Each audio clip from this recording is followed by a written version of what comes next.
This is the story of Oliver and Company. You can read along with me in your book. You will notice time to turn the page when you hear the chimes ring like this. Let's begin now. Oliver the kitten sat on a busy street corner in New York City, alone and hungry. What's that wonderful smell? Hey, there's a man selling sausages. As Oliver started forward, a dog stepped in his path. Oliver jumped back. Get away from me! Oh, chill out, man. I don't eat cats. Too much fur. You know, I've been watching you, and I think you're in serious need of some professional guidance. What do you say we team up and get some of those hot dogs? Oliver nodded eagerly. The dog moved in rhythm to a car horn. You see, kid, the city's got a beat. Once you hook into it, you can do anything. I can? Absolutely. Suddenly, the dog let out a growl. Frightened, Oliver scrambled up the sausage man's chest. In the confusion, the dog grabbed a string of hot dogs and raced off. Oliver called after him. Hey, when do we eat? The dog laughed and kept going. Angry, Oliver followed him. In an old barge across town, a gang of dogs compared what they had found that day. Einstein, a Great Dane, proudly showed a broken tennis racket to a Chihuahua. Tito, look what I got. You call that loot, man? Here, check out this designer wallet. A bulldog looked up from his TV set. Ooh, shredded leather. Rita, an Afghan hound, strutted up to the bulldog. Sir Francis, you got the food? It was your turn today. Well, no. Francis hung his head sheepishly. Just then the door opened and in sauntered the dog with the sausages. Here you go, gang. Hot dogs a la Dodger. Tito scampered around excitedly. How'd you do it, Dodger? Picture the city, 8th and Broadway, and a Dodger, one cool puppy. And in the opposition, a psychotic monster with sharp claws and dripping fangs. He comes at me, eyes burning.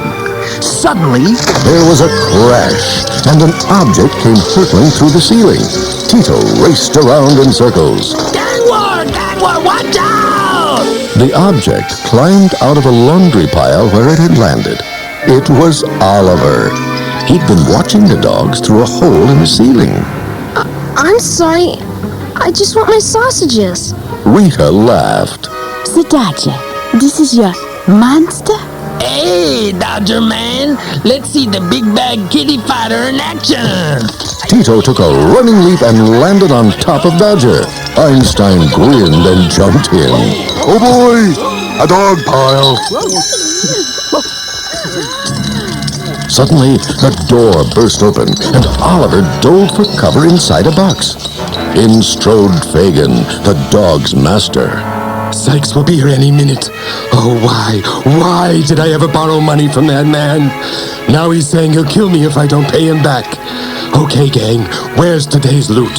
Fagin dug through the loot box and found Oliver. A pussycat. I'm supposed to pay Sykes with a pussycat? At that moment, Sykes pulled up in a black limousine with two snarling watchdogs. You have 3 days to pay me back, Fagin, or else somebody like you might get hurt. One of the watchdogs noticed Oliver, and his eyes glinted. He lunged, but Oliver swiped his claw across the watchdog's nose. The dog backed away, then left.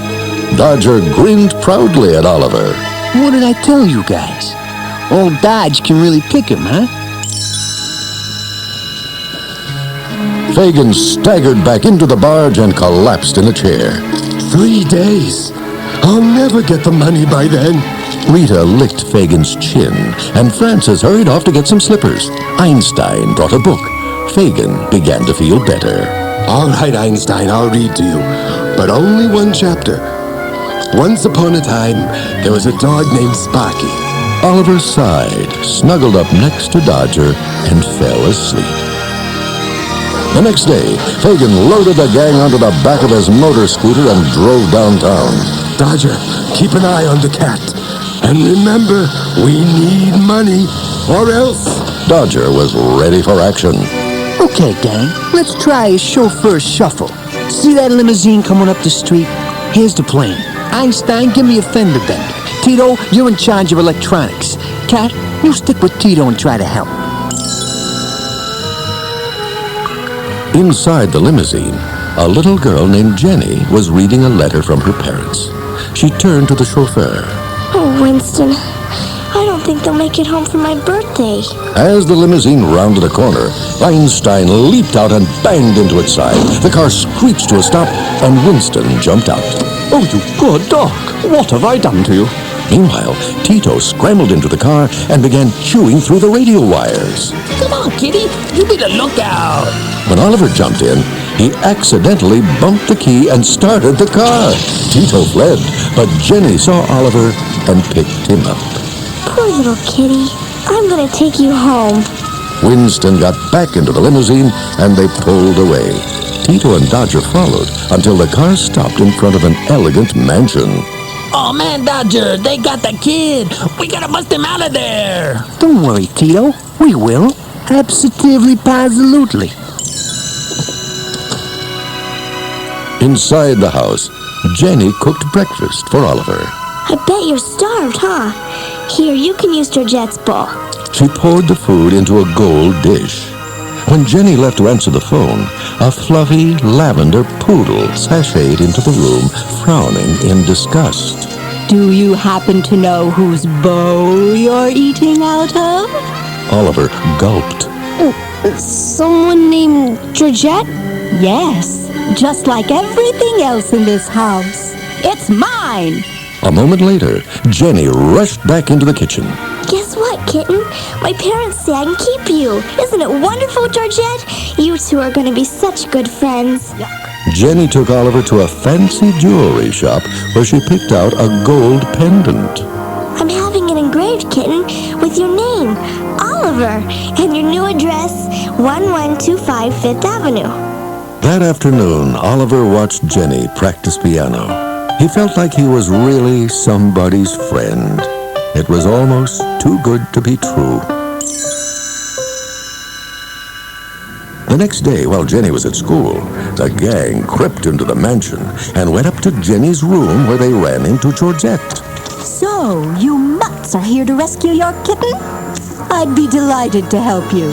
This cat's cramping my style. When Rita noticed how happy Oliver looked, asleep on Jenny's bed, she had second thoughts.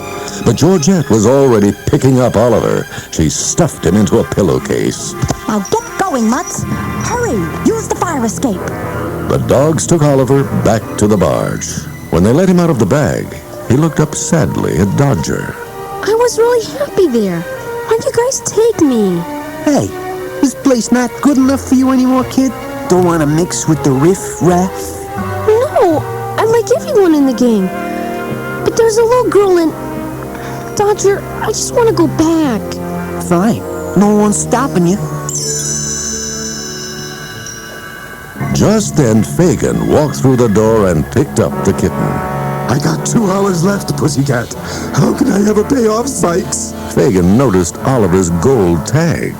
Fifth Avenue. So that's where you've been. Your owner's probably worth millions. Fagin grabbed a pen and paper. Your tag gave me a brilliant idea, kitten. Let's see.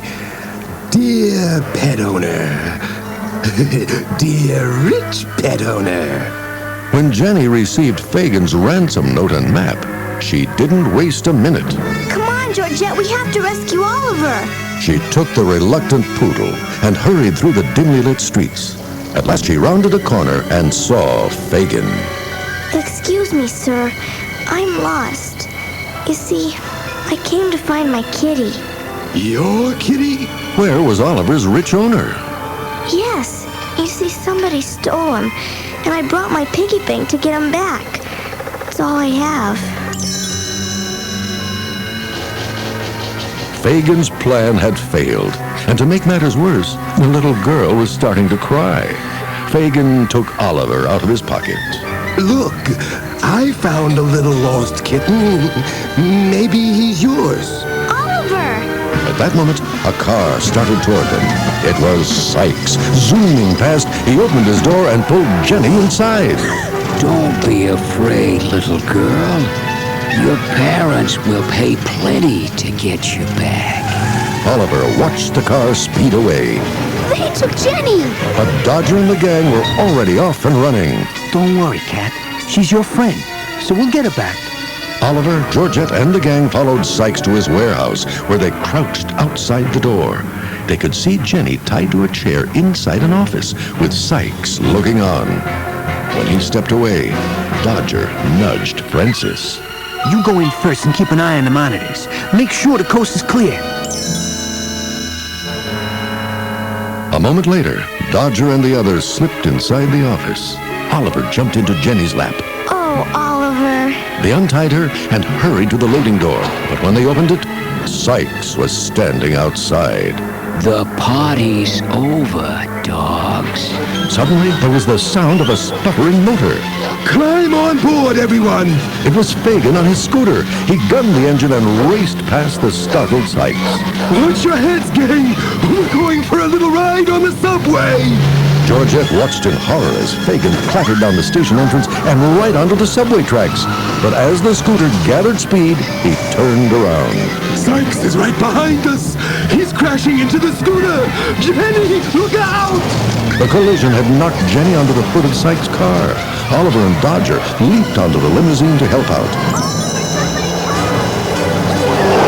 There was a blast of cold air as the scooter and car emerged onto the Brooklyn Bridge. Jenny held onto the hood ornament on Sykes' car.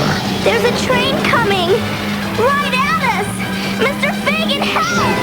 Fagin leaned backward and with a tremendous yank pulled Jenny back onto the scooter. At the same instant, with the train inches away, he swerved and drove up onto the bridge railing. Jenny screamed and covered her face. The train hit Sykes' limousine, and the car sank into the river with Oliver and Dodger on it. The gang peered down from the bridge, but they saw only rushing water. Several long moments passed. Then there was a noise behind them, and Dodger stepped out from the shadows. In his mouth, he held a limp, lifeless kitten. Jenny raced over. Oliver, please be all right. The little kitten slowly opened his eyes and looked up at her. Jenny pulled him close. Oh, Oliver. The next day, the whole gang was invited to Jenny's house for a birthday party. After she thanked them for her gifts, Oliver followed Dodger outside. Thanks for everything, Dodger. Take care of yourself, kid. And if you ever need anything, you'll know where to find me. Oliver smiled at his friend. Absolutely, positively.